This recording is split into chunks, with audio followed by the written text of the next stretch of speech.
No solo los escándalos están en torno a las conversaciones del mercado financiero local, estas también se han extrapolado a lo que ocurre con la economía y con el débil crecimiento que viene mostrando el país desde el 2000. A los escuálido potencial de dinamismo que han descrito algunos organismos como el Banco Central, se suma ahora el factor Trump, uno que promete agitar a economías emergentes como la chilena.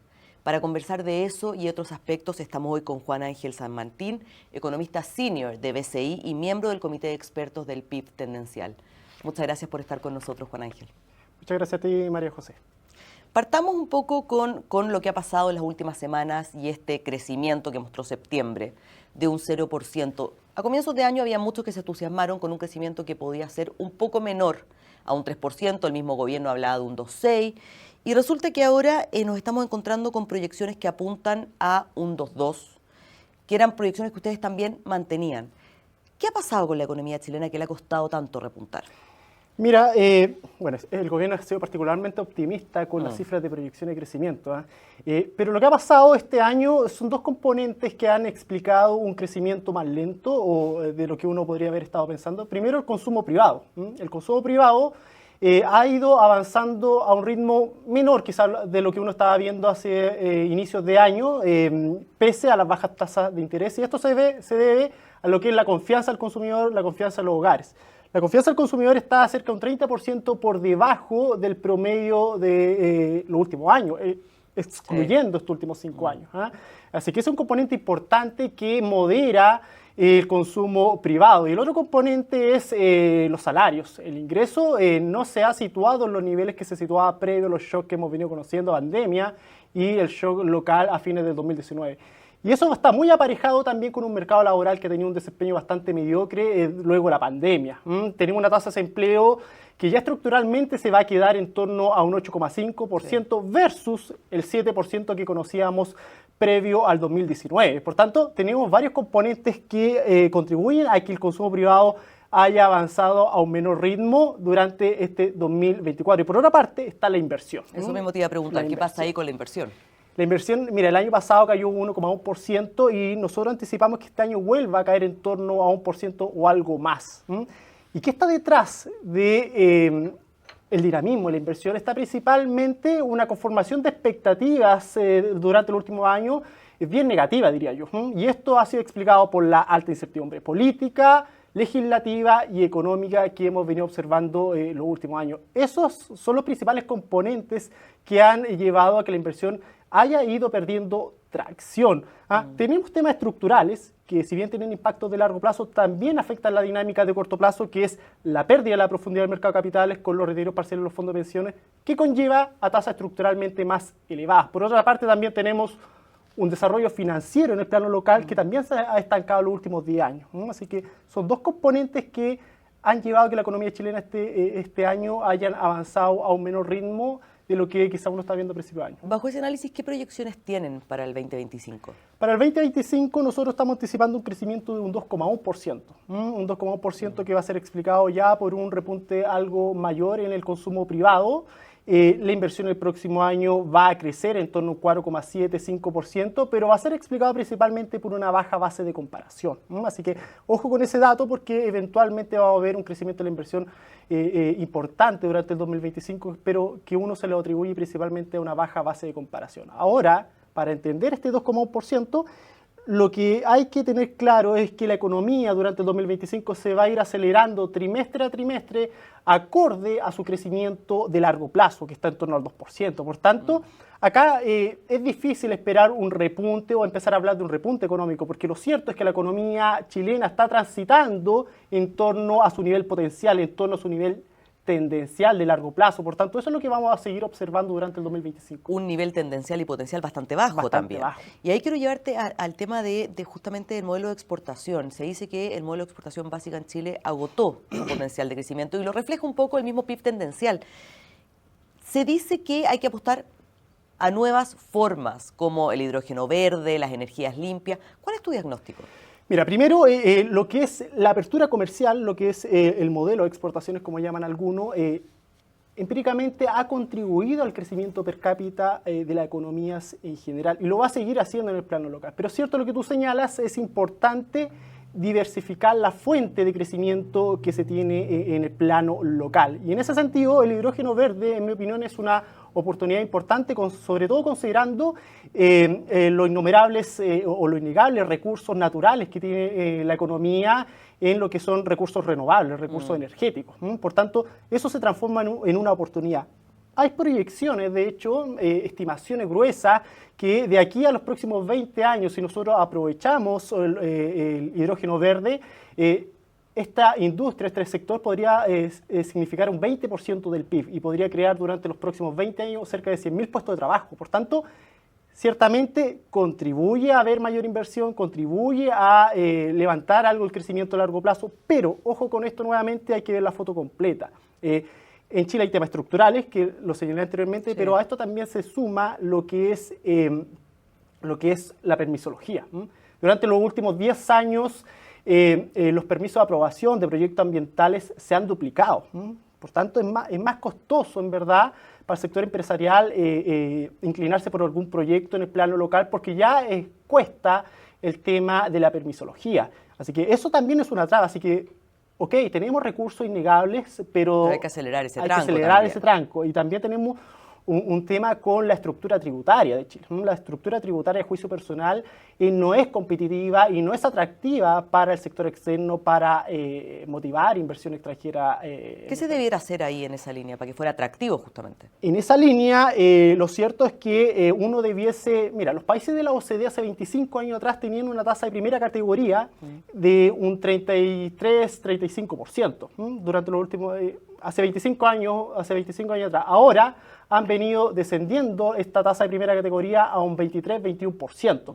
Y nosotros hemos hecho lo contrario. Es lo inverso, sí, tal cual. Hace 25 años atrás nosotros teníamos una tasa de primera categoría de un 15% y ahora la tenemos en un 27%. Entonces, claramente nosotros hemos seguido un camino diferente y lo que uno podría pensar es en reducir la tasa de primera categoría de un 27 a un 21-20%, de manera tal de ser algo más atractivo para el resto del mundo. Se dice que la llegada de Donald Trump en Estados Unidos justamente debiera acelerar un poco esta reducción de impuestos. Es uno de los anuncios de Donald Trump. ¿Crees que eso podría replicarse un poco en Chile?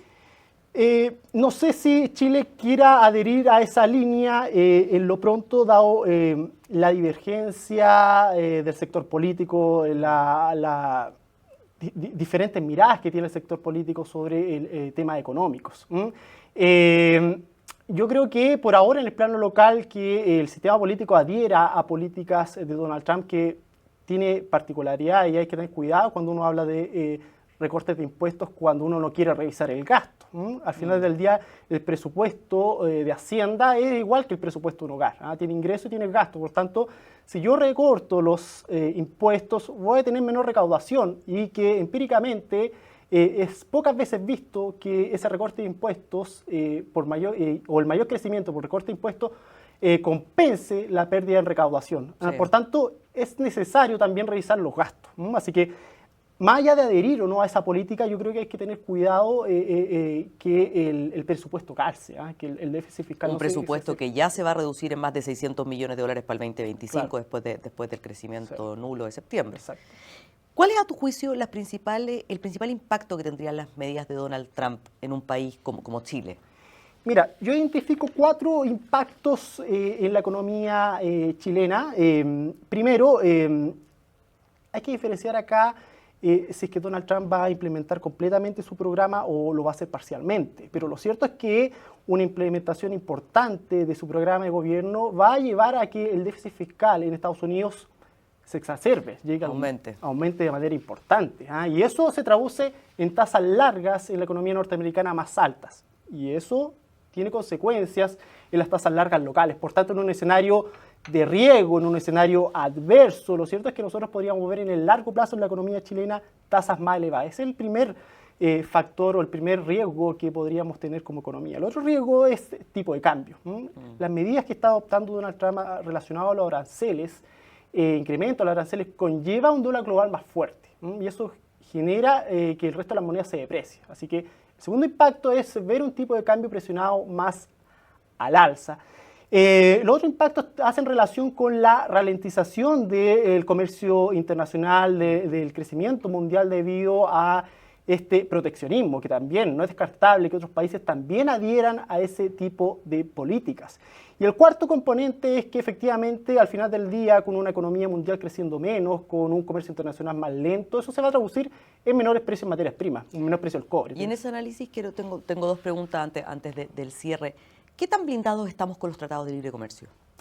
Mira, yo en esta lectura que uno hace sobre lo que quiere implementar Donald Trump, lo cierto es que uno ve poco espacio o no ve mayores riesgos para que nosotros nos veamos afectados desde el punto de vista arancelario. Estados Unidos tiene su ojo más bien sobre China, sobre otras economías, no tiene los ojos puestos sobre América Latina, sobre una economía emergente como la nuestra. Por tanto, en primera instancia yo veo poco riesgo desde el punto de vista de los aranceles para la economía chilena. Más bien están estos impactos de segunda vuelta que se van a generar por ajustes. ¿Cuáles son tus proyecciones para el dólar? Ya hay varios que hablan que el próximo año ya deberíamos estar en los 1.000 pesos. Efectivamente, hay un escenario probable que en el fondo nosotros vemos un dólar, un tipo de cambio que debiese comenzar a converger y situarse en el largo plazo en torno a 900 pesos. Ese es un escenario en donde se implementa muy parcialmente el programa de Donald Trump, la fragilidad por parte de China se logra solucionar, el sector inmobiliario y los conflictos geopolíticos se logran descomprimir. Así que hay tres componentes que van a llevar a que el dólar global vaya descendiendo en el largo plazo y se sitúa en torno a 900 pesos. Pero hay este escenario de riesgo dada la elección en Estados Unidos, que efectivamente podría situar el tipo de cambio en Chile en 1.025 pesos, incluso podría ser algo más. Y esto va a ser gatillado por lo que te señalé anteriormente. El tema de los aranceles va a fortalecer el dólar global, el tema del déficit fiscal, el incremento de la deuda pública en Estados Unidos también va a fortalecer el dólar a nivel global. Por tanto, no descartable, y no solo durante el próximo año, sino que en el largo plazo el tipo de cambio en Chile en un escenario de riesgo se sitúe en torno a 1.025 pesos o algo más incluso. Por tanto, con el impacto inflacionario que debería tener también. Con el impacto inflacionario. Ahora, ojo con qué bueno que tocaste ese punto, porque hay que distinguir acá si el shock de tipo de cambio es externo o local. Empíricamente está bien demostrado que cuando el tipo de cambio sube por factores externos, el traspaso a inflación es menor en la economía chilena. Por tanto, en primera instancia, lo que estamos viendo de tipo de cambio, este peso que se está depreciando, el peso chileno que se está depreciando, en primera instancia uno ve poco traspaso a precios, porque es un shock externo. Eso es lo que nos muestra la literatura y además la economía chilena anda débil. Son dos componentes que contribuyen a que el traspaso de mayor tipo de cambio sea menor a precio. Por tanto, hay que tener ojo con eso. Y quizás el último punto, sorry que te haya... Sí, no te preocupes. El último punto, porque es importante, porque un tipo de cambio en torno a 1.000 pesos, o los 980 que estamos viendo ahora, es siempre importante ver el tipo de cambio real. El tipo de cambio real al final del día es un precio relativo entre la canasta internacional y la canasta local, o dicho de otra forma, es el tipo de cambio nominal, lo que conocemos hoy en día, los 950, los 960 pesos, ajustado por inflación externa e inflación local. Y esa es la que miramos nosotros los economistas para ver efectivamente cuánto desequilibrio macro o no significa tener un tipo de cambio en 1.000 pesos. Y lo cierto es que un tipo de cambio ahora en 1.000 pesos significa un tipo de cambio real en promedio, es que se situaría en promedio a los niveles que hemos venido observando el último año. Por tanto, no es tan dramático. Sé que suena tener un tipo de cambio en torno a 1.025 o algo más, suena algo dramático, pero lo cierto es que está en línea con un tipo de cambio real en los niveles actuales. Perfecto. Que ciertamente está bastante más depreciado con respecto a su promedio histórico y eso habla también de cambios estructurales que hemos tenido como economía chilena. Perfecto, Juan Ángel. Claramente el tema da para mucho, pero en virtud del tiempo te quiero agradecer por haber estado con nosotros. Muchas gracias, María José. Y muchas gracias a ustedes. Sigan con el Mercurio Inversiones por EMOL TV. La temporada de resultados de las empresas IPSA se apresta a concluir. Se espera que Quiñenco sea el último componente del selectivo que reporte sus ganancias, ingresos y EBITDA, entre otras métricas. Y si bien la cobertura de los números que informa cada una de las compañías es ampliamente seguida por nuestro equipo de analistas, esta no se queda ahí. Y esta es la recomendación del Mercurio Inversiones para esta semana.